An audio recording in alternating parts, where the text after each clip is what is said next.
CM Jagan పై దాడి ఘటనకు సంబంధించి విజయవాడ పోలీసులు దర్యాప్తు ముమ్మరం చేశారు. సీఎం జగన్ పై దాడి కేసులో కీలక ఆధారాలు సేకరిస్తున్నారు. ప్రధానంగా సెల్ ఫోన్ డేటా ఆధారంగా నిందితుడిని గుర్తించే పనిలో పడ్డారు. దానిలో భాగంగా గంగానమ్మ గుడి ప్రాంతంలో కాల్ డేటా డంప్ ను ఫిల్టర్ చేస్తున్నారు పోలీసులు. దాడి జరిగిన ప్రాంతంలోని గత 15 రోజుల అనుమానాస్పద కదలికలపై ఫోకస్ పెట్టారు. అటు ప్రత్యక్ష సాక్షుల నుంచి కూడా సమాచారం సేకరిస్తున్నారు. ఇప్పటికే పలువురు అనుమానితులను అదుపులోకి తీసుకుని ప్రశ్నిస్తున్నారు పోలీసులు. ఇప్పటికే వెల్లంపల్లి ఫిర్యాదుతో ఐపీసీ సెక్షన్ 307 కింద హత్యాయత్నంతో పాటు నాన్ బెయిలబుల్ కేసు నమోదు చేశారు విజయవాడ పోలీసులు.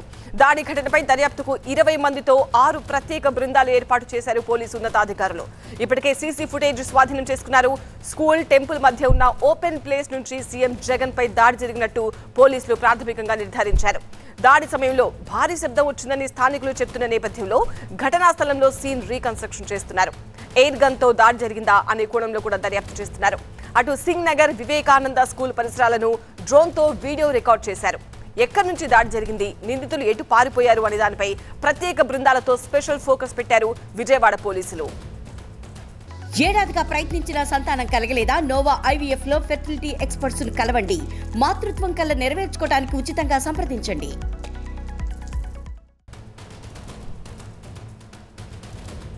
టీవీ9 ప్రతినిధి క్రాంతి మరింత సమాచారం అందిస్తారు. క్రాంతి, నిన్న దాడి జరిగినప్పటి నుంచి ఇప్పటి వరకు జరిగిన ఇన్వెస్టిగేషన్ లో ఎలాంటి విషయాలు వెలుగు చూశాయి?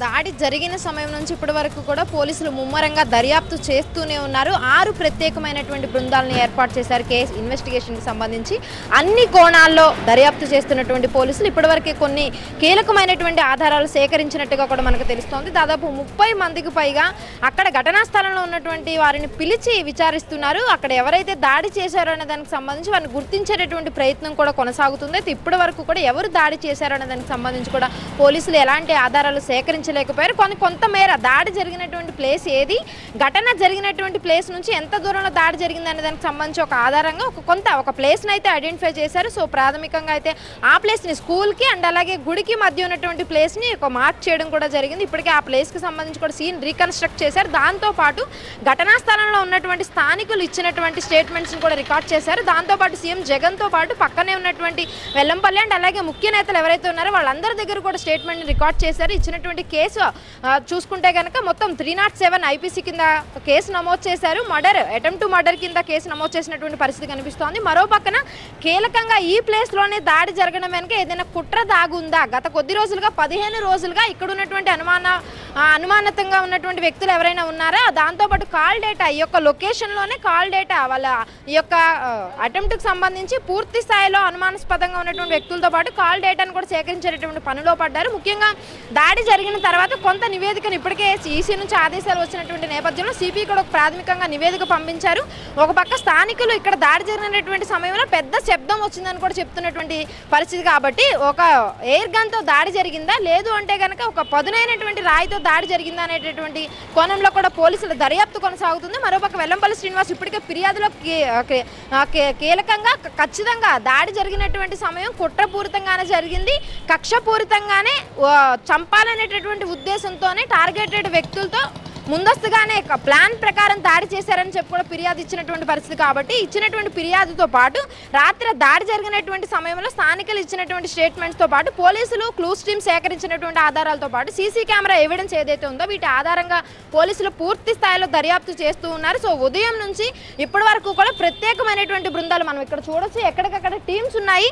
మొత్తం చుట్టుపక్కల ఉన్నటువంటి స్థానికుల దగ్గర నుంచి కూడా అందరి దగ్గర వాళ్ళు డేటా సేకరించేటటువంటి ప్రయత్నం చేస్తూ ఉన్నారు. ఇంటింటికి వెళ్ళి మరి అసలు రాత్రి ఇక్కడ ఏం జరిగింది, ఎన్ని గంటల సమయంలో దాడి జరిగింది, అక్కడ ఎలాంటి శబ్దం వచ్చింది అనే దానికి సంబంధించి కూడా ప్రతి ఇంటికి వెళ్ళి మొత్తం ఎవిడెన్స్ రాసుకుంటున్నటువంటి పరిస్థితి కనిపిస్తోంది. మరో పక్కన ఏదైతే సీన్ని వాళ్ళు ఒక ప్లేస్లో దాడి జరిగింది అని చెప్పి ఐడెంటిఫై చేశారో ఐడెంటిఫై చేసినటువంటి ప్లేస్లో ఇప్పటికే సీన్ రీకన్స్ట్రక్ట్ చేశారు. మరోపక్క క్లూస్ టీమ్ అండ్ అలాగే వేలిముద్రలకు సంబంధించి కూడా రాత్రి పోలీసు ఉన్నతాధికారులు అందరూ కూడా ఇక్కడికి వచ్చి సమీక్ష చేసి వెళ్ళినటువంటి పరిస్థితి కనిపిస్తోంది. ఓవరాల్గా అయితే మొత్తం చెక్ చేశారు.